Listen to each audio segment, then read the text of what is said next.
regardless of the disease we're talking about, stress is a component of it.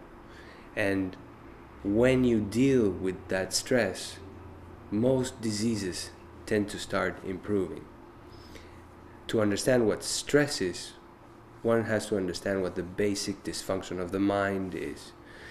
And you probably noticed that since you wake up in the morning till you go to sleep at night, your mind is constantly producing thoughts.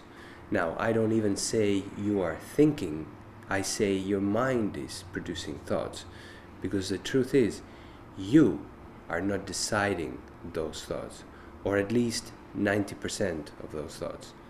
They're just happening on their own. They're just popping. You wake up in the morning and suddenly you remember the check you have to pay, or who you have to call, or you start thinking about this discussion that you're going to have with your boss, and what you're going to say, and what he's going to say, right? And all these things start taking an effect on the body. If the thoughts are about a discussion, you start getting pumped up as if the discussion was actually happening right there and then. So the habitual, constant activity of the mind in terms of producing thoughts has an effect on the body, which ends up increasing your blood pressure and causing all kinds of problems in the bodily systems. Now, in order to counteract that, we know that meditation is incredibly effective.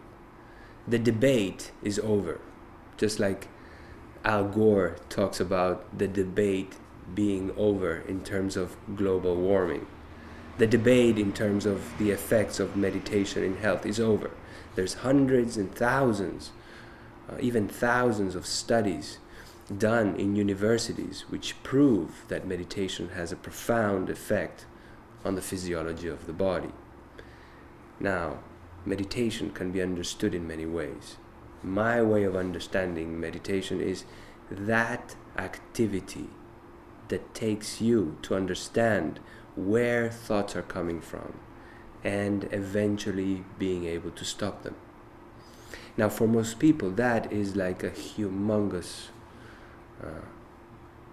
thing to take on, because most people, when they sit down and close their eyes, just start realizing how crazy their minds are.